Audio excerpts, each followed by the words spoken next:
우리가 1월 달을 이렇게 한 3주를 거치면서 하나님의 축복에 대한 부분을 많이 나눴습니다. 근데 인생은 단거리가 아니잖아요. 우리가 1년이라는 기간을 걸어가는 동안 때로는 힘들 때도 있고요. 넘어질 때도 있고요. 또 주저앉을 때도 있고 지칠 때도 있고 피곤할 때도 있을 것입니다. 정말 우리가 일을 한 달 동안 우리가 비전을 세우고 계획을 세우고 결심을 하고 출발을 해도 때로는 넘어질 때도 있거든요. 우리가 늘 그냥 평탄한 길로만 갈 수는 없을 거예요. 때로는 오르막길도 가야 되고요. 때로는 내리막길도 가야 되고요. 때로는 뜨거운 태양빛 속에서 때로는 이 살을 내리는 추위 속에서 우리가 가야 될 때가 있거든요. 그때 우리에게 필요한 것이 바로 위로입니다. 위로. 오늘 고린도후서 1장 3절에 보면 하나님을 이렇게 고백을 하고 있습니다. 찬송하리로다. 그는 우리 주 예수 그리스도의 하나님이시요 자비의 아버지시요 모든 위로의 하나님이시며 그랬습니다. 우리 하나님은 모든 위로의 하나님입니다. 왜 위로의 하나님일까요? 우리가 넘어질 수 있다는 것을 아시기 때문에, 우리가 지칠 수 있다는 걸 알기 때문에 우리가 힘차게 마음을 결심하고 달려가지만은 때로는 그 마음이 흩어질 수도 있는 것이 우리에게 알기 때문에 우리에게는 위로가 필요한 거죠. 이 위로라는 말은 마음이 움직여서 같이 하다는 뜻이에요. 그러니까 하나님이 위로의 하나님이라는 말은 하나님이 위로의 한마디를 던지는 것이 아니라 하나님의 마음이 고통당하고 아픔을 당하고 힘들고 지쳐있는 내 인생을 향해서 마음이 움직여서 그 마음이 나와 함께하는 게 위로라. 양왕모라는 시인이 있는데요. 이 시인이 그 비상이라는 시에서 이런 말을 했습니다. 위로란 힘내라고 말하는 것이 아니라 힘들지라고 묻는 것이다. 이렇게 시에서 이야기했어요. 그러니까 힘든 사람을 보고 야 힘내 이게 위로가 아니라는 거죠. 힘들지 하면서 그의 힘든 자리에 같이 있어주고 같이 마음을 같이 하고 그 힘든을 같이 하면서 공감해 주는 게 위로라고 말씀을 하고 있습니다. 우리에게는 참 위로가 필요합니다. 이 빅토르 위고라는 분이 있는데요. 이분은 우리가 잘 아는 프랑스의 시인 소설가 극작가입니다. 낭만주의를 대표하는 문학가인데요. 우리가 장발장을 만든 분이죠. 이분이 이런 이야기를 했습니다. 위로받지 못한 슬픔은 마음을 무너뜨리지만은 위로받은 슬픔은 영혼을 치유한다. 그래서 내가 슬픈데 마음이 힘든데 아무도 나를 위로해 주지 않으면 위로가 없으면 이 슬픔이 내 마음을 무너뜨려 버리는 겁니다.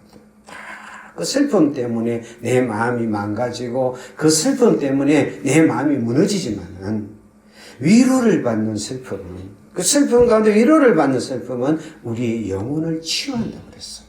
오늘 우리에게 위로가 필요합니다. 2026년을 우리가 출발하는 1월 마지막 주, 또 2026년을 힘차게 출발하는 우리의 1년의 발걸음에게는 하나님의 위로가 필요합니다. 그럼 그 하나님의 위로는 어떤 위로고, 그 위로가 우리 인생에 올 때 우리 인생에 어떤 일이 일어나는가, 오늘 본문을 통해서 은혜를 나누려고 합니다. 예레미야 31장 13절 하반절을 같이 읽겠습니다. 시작. 그들을 위로하여 그들의 근심으로부터 기쁨을 얻게 할 것이라 그랬습니다.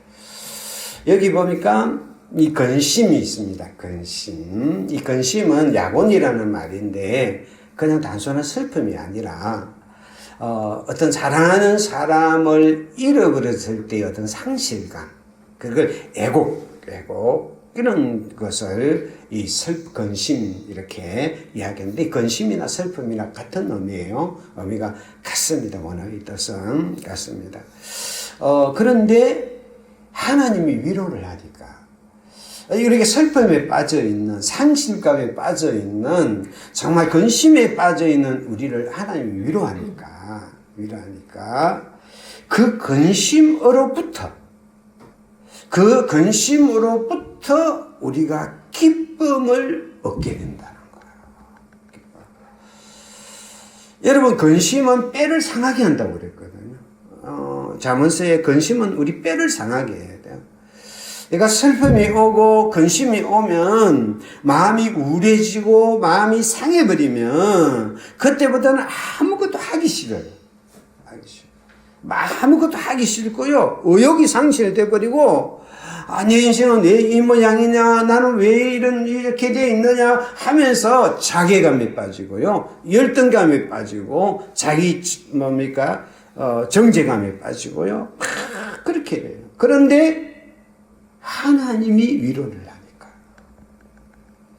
근심에 빠진 그들을 하나님이 위로를 하니까, 하나님의 위로에 손을 내미니까, 야, 힘내가 아니라 힘들지 하면서 함께 하니까 그 근심으로부터, 그 정말 내 인생을 이제 망가뜨릴 수 있는 그 슬픔으로부터, 근심으로부터 기쁨을 얻게 된다.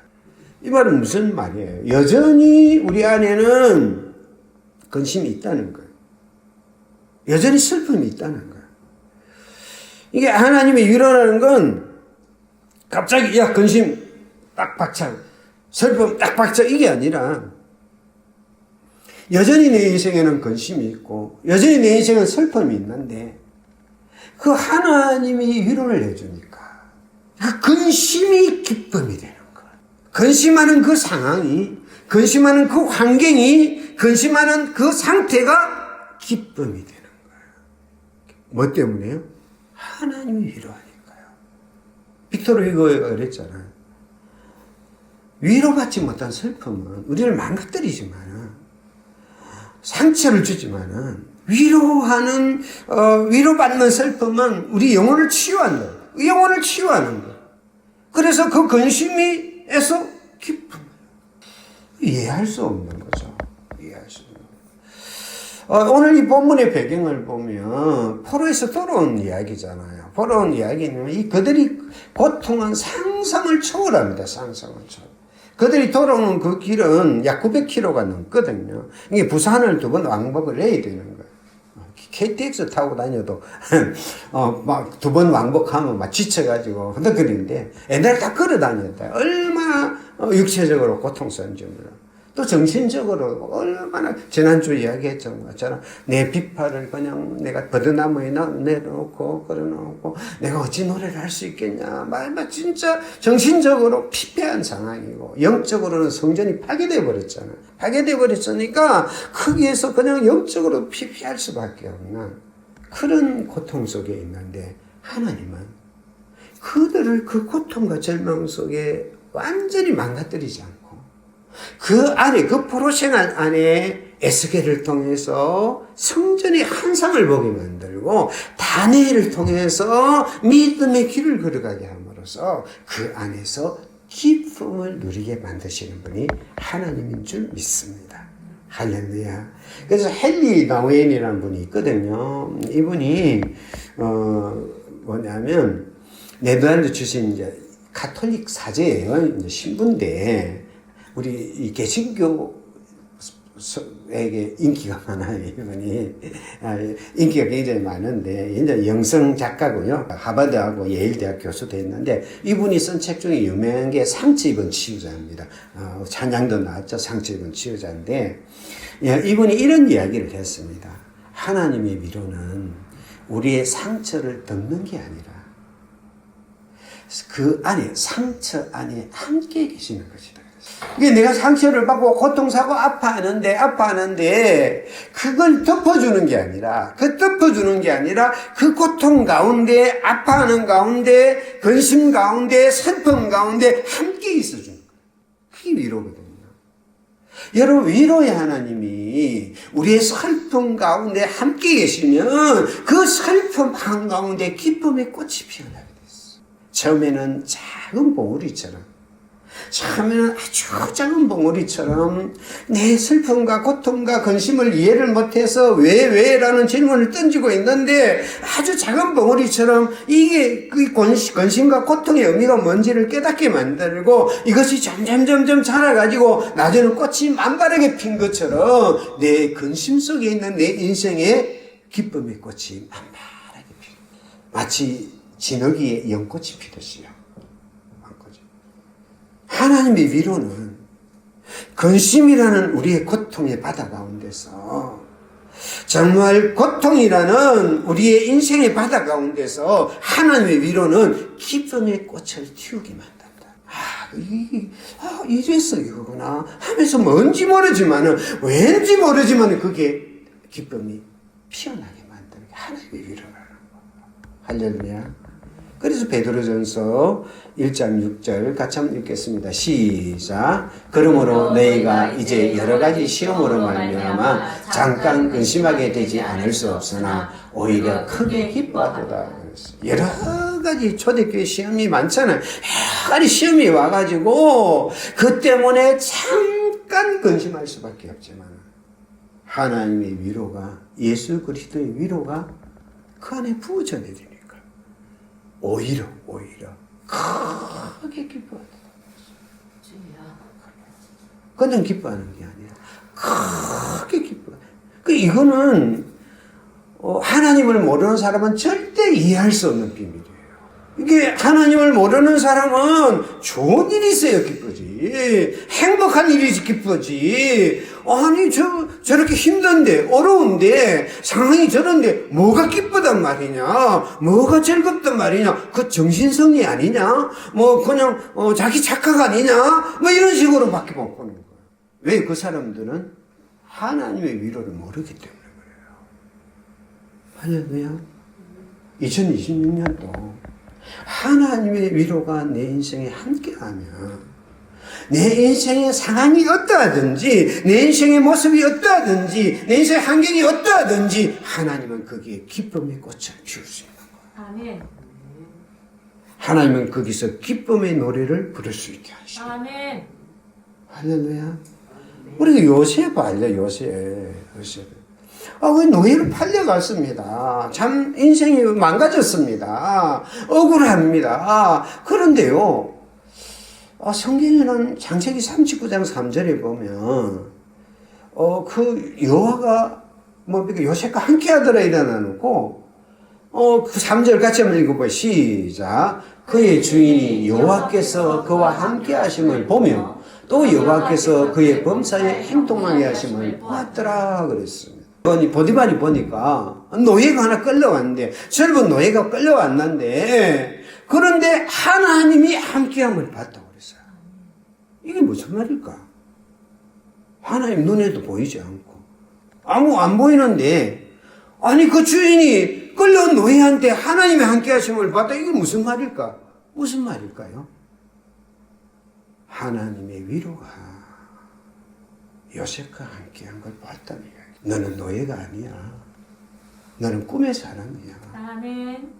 너는 내가 세울 구원자야. 아멘. 그러니까 정말 원망하고 정말 불평하고 저주하고 그냥 이를 어드득 가면서 잠을 자다가 잠이 제대로 오겠습니까? 형들이 나를 팔았어. 나는 앞으로 어떻게 살아? 이 잠도 안 오고 그냥 살 수 없는데, 그런데요 하나님의 함께함을 봤다는 말은 뭐예요? 위로의 하나님을 요셉이 만났다는 거죠. 아멘. 하나님이 그 안에 요셉을 위로했다. 그러니까 뭡니까? 그의 범사가 뭡니까? 노예가 하는 일이겠죠. 그의 범사가 특별한 일이겠습니까? 노예로 끌려왔으니까 노예가 하는 일을 하겠죠. 그런데 그 노예가 하는 일이 형통하더라. 아멘. 이 말은 무슨 말이에요? 최고로 멋진 노예가 됐다는 거예요. 하나님 위로하니까 그 노예로 하는 일, 이거 뭐야? 내 인생이 내가 아버지 집에서 채색옷 입으면서 살았던 내가 왜 이런 일을 해? 이게 아니라 그 일에서 즐거움을 찾았다. 아멘. 주여. 노예가 하는 그 일 하나가 즐거움이 됐죠. 근심에서 즐거움을 얻게 하는. 그러니까 최고의 노예가 되는 거야. 할렐루야. 그러다가 뭐 우리가 잘 아는 대로 보디발의 아내의 모함 때문에 감옥으로 가요. 감옥으로 가는데 그도 똑같은 단어가 등장해요. 같이 한번 읽어보세요. 시작. 여호와께서 요셉과 함께 하시고 그에게 인자를 더하사 간수장의 은혜를 받게 하시니. 요셉과 그 갔는데 감옥에 갔는데 여호와께서 요셉과 함께 하셨단 말이죠. 그래서 인자를 그 요셉에게 더했단 말. 이 말은 뭐예요? 위로했다. 야, 모함하는 저 사람들이 손가락질하고 너를 바람취한다. 그게 네 모습이 아니야. 나가 너를 알아. 내가 너를, 요셉은 내가 너를 알아. 내가 깨끗한 걸 내가 알고 있어. 네가 억울한 내가 알고 있어. 하면서 요셉은 너는 여전히 나의 꿈의 사람이야. 나의 꿈에 함께하는 사람이야. 하고 요셉을 위로하는 위로의 하나님이 함께하는 거야. 그러니까 어떤 일이 일어납니까? 22절, 23절 같이 해볼까요? 시작. 간수장이 옥중 제수를 다 요셉의 손에 맡김으로 그 재반 사물을 요셉이 처리하고 간수장은 그의 손에 맡긴 것을 무엇이든지 살펴보지 아니하였으니 이는 여호와께서 요셉과 함께 하심이라 그랬어요. 이렇게 간수장이 요셉한테 감옥에 재반 업무를 다 맡겨버려. 제수로 들어왔는데 최고의 제수가 최고의. 그래서 감옥에 있는 업무를, 재반 업무를 요셉이 다 보는 거예요. 다 보고. 그리고 이 간수장이 요셉이 보는 일에 대해서 간섭을 안 한 거예요. 간섭을 안 하는. 왜 간섭을 합니까? 여호와께서 함께 하시는 것을 알기 때문에. 이 말은 뭐예요? 요셉이 그것을 즐겁게 했다는 거예요. 요셉이 마지못해서 그 업무를 하면요. 요셉이 그냥 어거지로 하고 이러면요. 금방 보입니다. 이 간수장이라는 사람이 얼마나 많은 제수를 받고요. 얼마나 많은 특히 왕의 제수들은 얼마나 뺀질뺀질한 제수들이 이 요셉이 갇힌 감옥이 왕의 왕국에 있는 사람 갇히는 제수들이거든요. 뺀질 얼마나 많이 받겠어요. 그러니까 안 해요. 말 몇 마디 하는 거 보면 사람 딱 알아요. 이런 사람들은 다 압니다. 그래 지가 살 거 아니에요. 그런데 그 요셉을 봤는데요. 요셉이 일을 하러 맡겨봤는데요. 요셉이 그 일을 너무 즐겁게 하는 거예요. 그 일을 너무 신나게 하는 거예요. 왜요? 위로의 하나님이 함께 하시는 거예요. 억울해서 원망하는 것이 아니라 정말 내 인생이 왜 이렇게 꼬이냐, 노예로 팔려오는 것도 억울한데 내가 최선을 다했는데 이런 누명을 쓰고 이런 감옥 속에 내가 썩어야 되냐, 내가 인생 앞으로 어떻게 이렇게 하지 아니하고 거기서 즐거움을 한다. 아멘. 위로의 하나님이 함께 계시는 사람은요, 하나님의 위로는요, 우리가 어떤 자리에 있든지, 내가 어떤 상황에 있든지, 나는 이런 사람이 아니야, 나 이거 할 사람이 아니야, 내 인생은 옛날에는 내가 이렇게 하는 게 아니라, 지금 있는 그 자리에서, 근심에서 기쁨을 얻게 만들어요. 할렐루야. 그 자리에서 기쁨을 얻게 만들어요. 그래서 내가 뭐 제수복 자리 가면 최고의 제수가 되고 노예가 되면 최고의 노예가 되는 거예요. 이게 위로의 하나님이 주는 근심에서 기쁨을 얻게 하는 2026년도 하나님이 하나님의 위로가 우리 함께 있어서 하나님이 그 요셉은요 나중에 바로의 애굽의 총리가 되잖아요. 애굽의 총리가 돼도 최고의 총리가 되는 거고요. 할렐루야. 노예가 돼도 최고의 노예가 되는 거고 제수가 돼도 최고의 제수가 되는 거예요. 여러분 최고의 노예가 최고의 제수가 최고의 총리가 돼요. 할렐루야. 그게 뭐 요셉의 인생을 끌고 간 게 뭐 하나님의 위로예요. 위로의 하나님이에요. 그래서 정말 연꽃은 진흙에서 피어나듯이 정말 내 인생이 진흙밭이라고 말해도 그 이상 꽃을 피울 수 있는 게 위로의 하나님이 함께하는 인생이에요. 할렐루야. 그래서 레너드 코엔이라는 사람이 있거든요. 이 사람인데 이분은 캐나다의 싱어송라이터입니다. 시인이고 소설가인데요. 깊이 있는 가사와 영적 주제로 아주 유명한데요. 이분이 이제 대표곡이 할렐루야입니다. 로큰롤의 명예의 전당에 헌액된 사람인데요. 이 사람이 그 거룩한 노래 안댐이라는 노래의 가사에 이런 글을 썼습니다. 모든 것에는 금이가 있다. 그것이 빛이 들어오는 것이다. 우리 인생은 금이가 있다는 거예요. 인생을 살아가다 보면 요 금이가 있고 저 금이가 있는데 그것이 금이 간 것이 금이 아니고 그 금을 통해서 빛이 들어온다.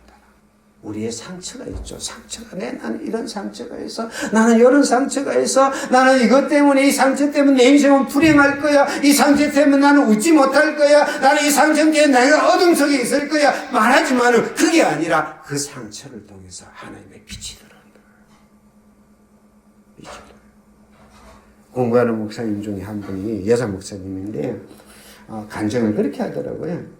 시집살이를 목사님 남편도 목사님이고 사모님도 목사님 두 분이 이제 같이 이제 목회를 하는데 두 분이 다 같이 공부를 합니다. 공부를 하는데 그런 이야기. 시집살이를 엄청나게 받아가지고 자살을 결심해요. 너무너무 시집살이가 어떻게 그러니까 내가 아이고 그 남편이 최 목사님 뭐 하셨어요? 그러니까 웃기는 웃는데 죽으려는데 그러면 뭔가 그랬기 때문에 죽을 것 같으니까 하나님밖에 찾을 데가 없더라. 숨을 쉴 데가 없으니까 시집살이에 숨 쉴 데가 없으니까 하나님밖에 찾을 것이 없으니까 하나님 찾으면서 하나님 좀 붙잡아 달라고 일하다가 하나님을 만나고 하나님의 깊은 은혜를 만나고 은혜를 받고 자기 목회 얘기를 들었어. 자기 인생이 바뀌었습니다 하는 간증을 하더라. 할렐루야. 인생이 금이 같다고. 내 인생이 금이 같다고. 금이 아니에요. 내 인생에 상처가 있다고. 상처가 아니에요. 내 인생이 그것 때문에 망가진다고. 망가지는 게 아니에요. 거기는 하나님의 빛이 들어오는 통로예요. 하나님을 만나는 통로예요. 그 상처의 그늘 속에서 나는 왜 이래 하고 앉아있는 사람에게는 늘 상처의 그늘이지만은 그 안에서 하나님을 바라보는 사람은 위로의 하나님을 만나게 되고요. 거기에서 그 어둠 속에서 기쁨을 얻게 되는 거예요. 할렐루야. 2020년도 그 은혜가 있기를 축복합니다. 같이 한번 읽겠습니다. 시작. 사도들은 그 이름을 위하여 예, 합당한 자로 여기심을 기뻐하면서 공의를 벌였다. 잘 아는 이야기잖아요. 예수 전하다가 매를 심하게 맞았어요. 억울하게 매를 맞았어요. 근데 거기서 떠나는데 아이고 이렇게 아니라 우리가 예수 때문에 이 능력을 받는 일이 이게 뭐냐 이게 너무 기쁘다. 예. 기쁨으로 떠나 기쁨이 기쁨이 되는 거예요. 여러분 바울과 실라가 그 빌립보 감옥 속에서 한밤중에 막 억울하게 했잖아요. 그런데 여기 보니까 바울과 실라가 기도를 해서 제일 처음에 기도를 했습니다. 죽겠습니다. 힘듭니다. 했는데 갑자기 그 기도가 뭘로 바뀝니까? 찬양으로 바뀌는 거예요. 그냥 찬양으로 바뀌는 게 아니라 모든 죄수들이 다 들을 수 있는 엄청난 찬양으로 바뀌는 뭐가? 위로의 하나님을 만난 거예요.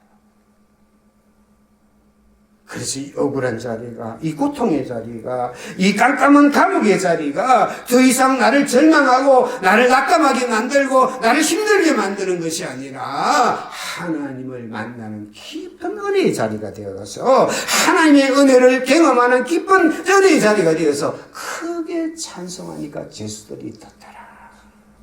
우리는 늘 기도할 때 하나님 이 근심을 왜 그대로 둡니까? 이 슬픔을 왜 그대로 둡니까? 빨리 치워주세요. 빨리 치워주세요. 하고 이야기하지만 하나님은 그걸 치우기 전에 그 안에서 먼저 기쁨을 노래하게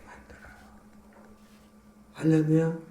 하나님이 바울과 실라의 사슬을 끊기 전에 그 감옥의 터의 문을 흔들어서 그 사슬들을 끊어버리기 전에 먼저 뭐부터? 기쁨을 얻게 만들어요. 할렐루야. 그 다음에 두 번째로는 하나님의 위로가 오면 어떤 말이냐. 왜 중반절 같이 읽겠습니다. 시작. 내가 그들의 슬픔을 돌려서 즐겁게 하며.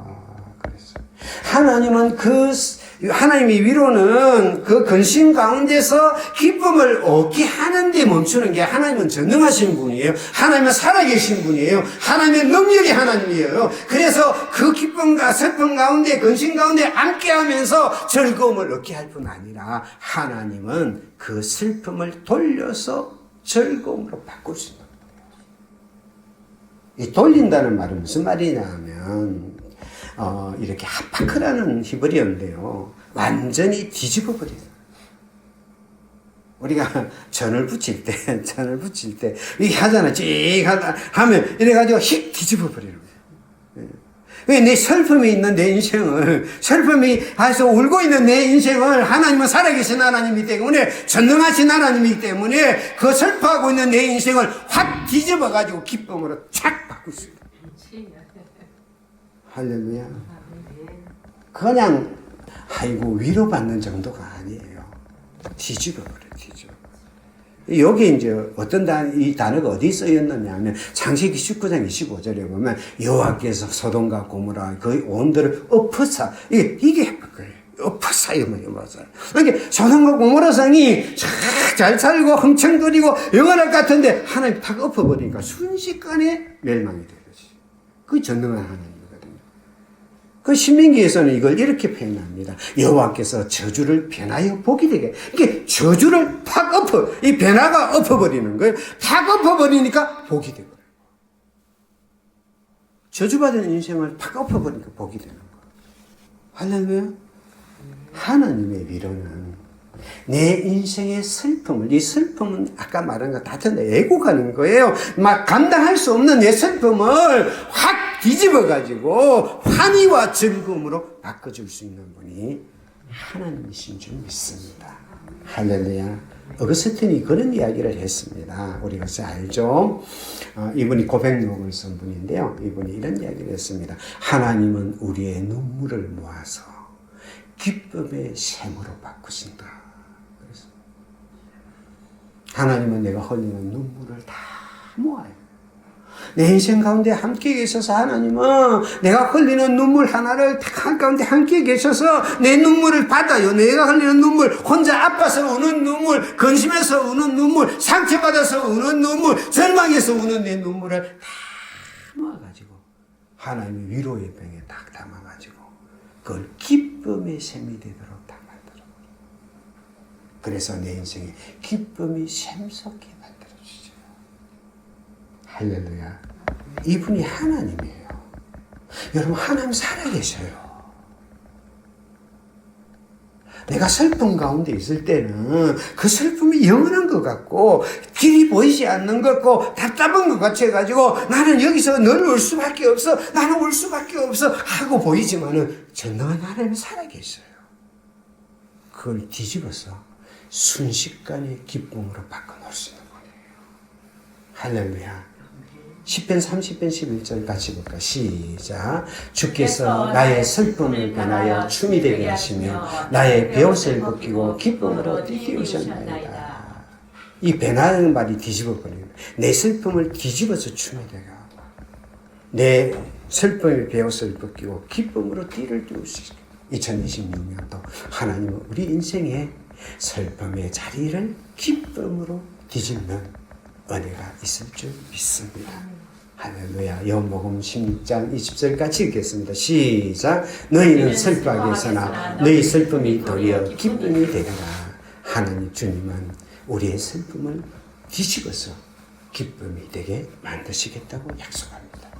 2026년 이 은혜가 우리에게 넘치기를 축복합니다. 이 세상에 가장 슬펐던 슬픔이 아마 나인선 가부의 슬픔일 거예요. 제가 아는 목사님이 아들을 잃었는데 부부 같이 있는데 그냥 평생의 상처가 돼가지고 막 참 아파하는 걸 본 적이 있습니다. 그런데 이 가부는 혼자잖아요. 혼자인데 아들이 죽었어요. 독자가 죽었어요. 얼마나 세상에 가장 큰 슬픔일 거예요. 그런데 예수님이 그 자리에 들어서 울지 말라 말하면서 청년아 일어나라 해가지고 그 청년을 엄마 품에 안겼을 때 최고의 기쁨이 나는 그 가장 슬픔의 행렬을 예수님께서는 최고의 기쁨의 축제의 행렬로 바꾸는 거예요. 내 인생의 슬픔의 행렬을 우리 예수님께서는 살아계셔서 축제의 행렬로 바꿀 수 있는 분이 우리 주님이 좀 있습니다. 할렐루야. 제가 신의 악단 영화 이야기를 좀 했는데 거기에 그 광야를 지나며라는 이렇게 찬양이 나와요. 찬양이 나오는데 제가 그 영상을 하나 따왔습니다.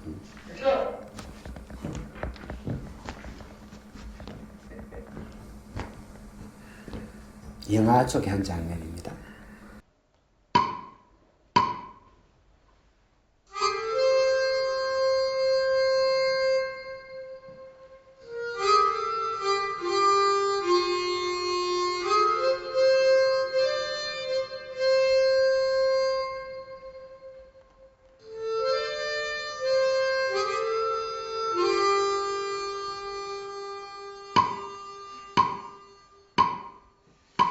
왜 나를 깊은 어둠 속에 홀로 두시는지 어두운 밤은 왜 그리 길었는지 나를 고독하게 나를 낮아지게 세상 어디도 기댈 곳이 없게 하셨네.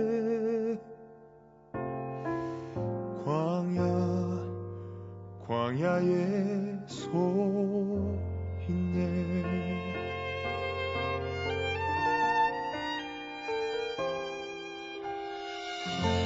주님만 내 도움이 되시고 주님만 내 빛이 되시는 주님만 내 친구 되시는 광야.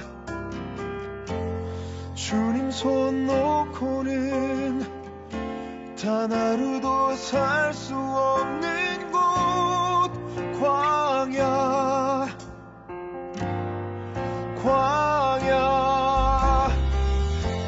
주께서 나를 사용하시려 나를 더 정결케 하시려 나를 택하여 보내신 그곳 광야. 성령이 내 영을 다시 태어나게 하는 곳 광야. 광야에 서 있네.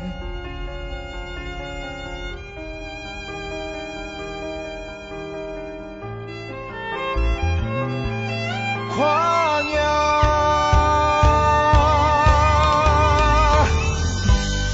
주께서 나를 사용하시려 나를 더 정결케 하시려 나를 택하여 보내신 그곳 광야.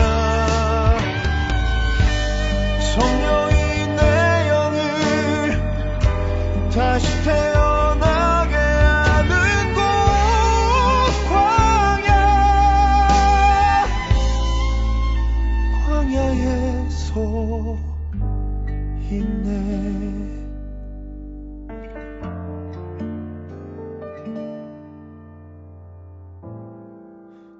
광야를 지나며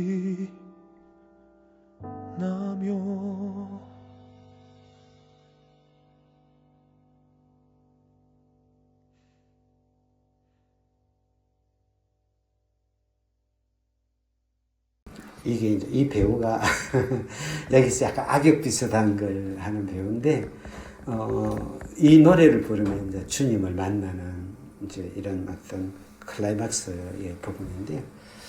이 강야라는 노래가 강야를 지나며라는 노래가 요즘 그렇게 히트를 좀 하고 있어요. 뛰는데 이걸 이제 작사하신 분이 이제 장진숙인데 부산 사람인데 희접일이죠. 희접일이라는 이거지 찬양 악단인데 이분이 이제 이 찬양이라는 이 강야를 지나며라는 곡을 작사했는데 자기 인생인데 강야와 같다고 이제 그렇게 이야기해요.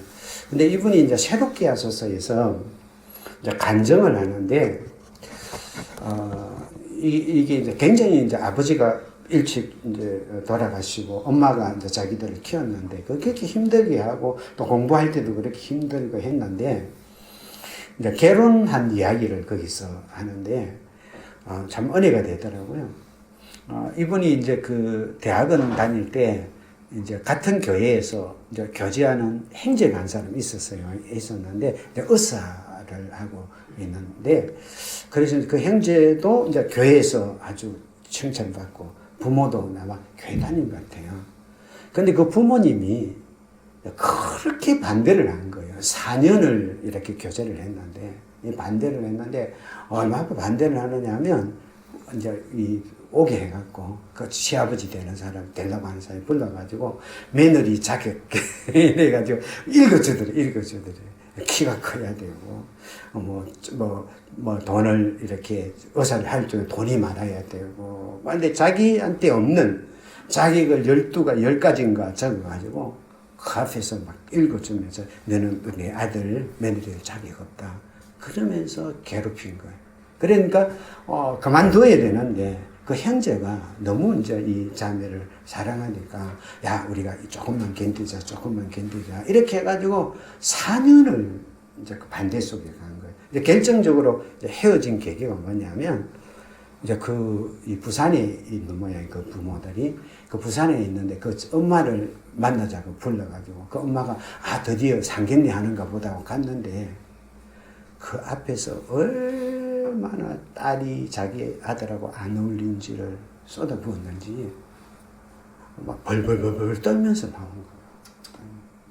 그래서 자기가 지금까지 이런 모습이 가장 수치스럽고 가장 힘들고 하다고 이제 문자를 보낸 거예요. 그러니까 이제 이 장진숙 자매가 도저히 안 된다. 그래갖고 헤어진 거예요. 그런데 이 4년 동안에 얼마나 스트레스를 많이 받았는지 몸에 종양이 암으로 가기 직전에 종양이 막 엄청 생긴 거예요. 그 의사가 그대로 두면 암이 될 수 있으니까 수술해야 된다. 그래서 수술을 받는데 자기 엄마도 마침 부산에서 갑상선 수술을 받으니까 못하고 혼자서 이제 수술을 전신 마취 수술을 받는데 병원에 그런 일이 없다는 거예요. 그러니까 보호자가 있느냐 없습니다. 어떡하냐. 그러니까 교회에 있는 권사님 한 분이 이제 마치 깨어날 때 있어주기로 하고 수술을 받은 거, 혼자서 수술 받은 거예요. 그래가지고 수술을 받고, 이제 이 중환자실에서 이제 깨려고 이제 회복되는 그 시점에 정신이 가물가물 들어오면서 회복하는데 자기 인생이 너무 서럽다는 거예요. 이게 다 이렇게 나는 어떻게 하다가 이런 상황에서 배척당하고 또 이렇게 이제 온몸에 스트레스가 수술도 받고 내가 수술을 받는데 내 옆에 있어줄 사람이 아무도 없어가지고 혼자서 이 수술을 받고 눈을 떠야 되는지 너무 괴로워가지고 하나님 이게 뭡니까? 나는 왜 이런 인생을 살아야 됩니까? 하면서 막 이렇게 정신이 아물아물하면서 깨는 순간에 하나님한테 막 그 엉망스킨 막 기도를 쏟았다. 그때 하나님께서 그 따뜻하게 자기를 감싸주는 느낌입니다. 그러면서 하나님이 부산 사투리로 내가 뭐 죽고 내가 뭐 죽고 그렇게 되더라. 그래서 그때 자기가 두 가지를 기도해요. 두 가지를. 하나는 하나님 나도 이제 결혼할 좋은 남자를 만나게 해주십시오. 근데 좋은 시부모 정말 나를 환영해주고 나를 환영해줄 수 있는 좋은 시부모를 가진 남자를 만나게 해주십시오. 첫 번째 기도. 두 번째 기도가 내가 작사를 하고 작곡을 하는 사람인데 이게 계속 영감이 있어야 내가 작사 작곡을 하는데 하나님 내 인생에 앞으로 영감이 메마르지 않게 해주십시오 하고 이 두 가지 기도적으로 했다.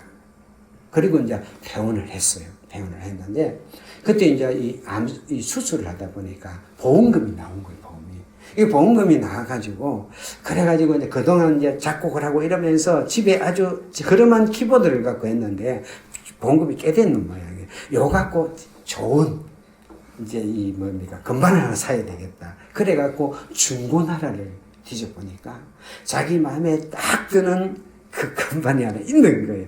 그래가지고 그걸 이제 주문을 하고 집으로 왔는데 그때 이제 주문을 했는데 그걸 파는 사람이 물어보더니 내가 지금 못 가니까 며칠 후에 친구랑 같이 가겠다. 그러니까 아마 그 사람이 급했는가 집이 어딘지 물어봐가지고 알아보니까 우리 집하고 몇 정도 안 되는데 제가 갖다 줄게요. 이렇게 된 거예요. 그래서 그 남자가 그 이제 건반을 들고 이제 온 거예요. 왔는데 그냥 가더니 이 건반이 비싸고 하니까 제가 설치하고 음까지 제가 해주겠습니다. 이제 설치를 해준 거예요. 그런데 이야기를 이제 나눌 거 아니에요. 나눴는데 그렇게 음악을 사랑하고 이게 막 코드가 맞는 거예요. 그래가지고 이야기를 이렇게 처음에는 주고받았는데 이야기를 했는데 3시간 정도 이야기를 한 거예요.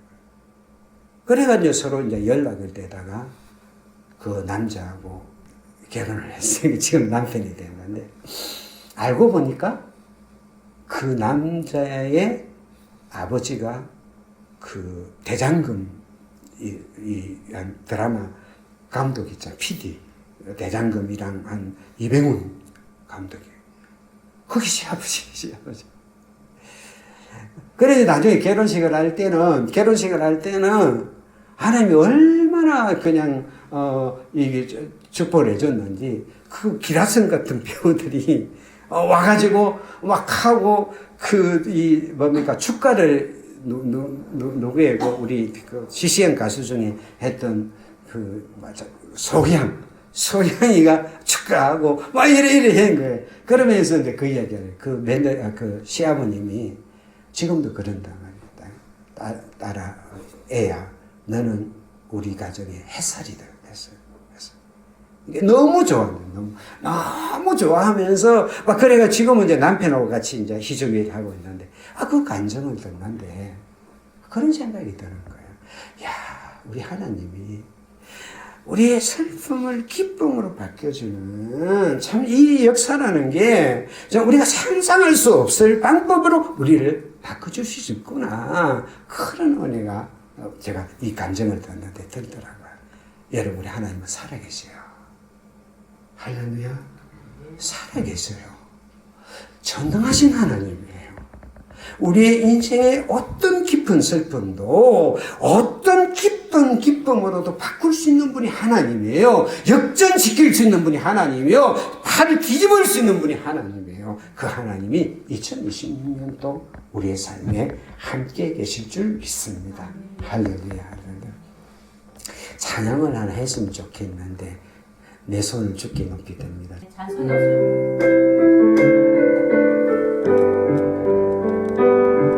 내 손을 주께 높이 듭니다.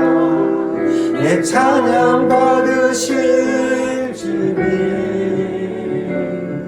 내 마음을 주께 활짝 엽니다. 내 찬양 받으실 주님, 슬픔 대신 악을 제 대신 와가는 근심 대신 찬송의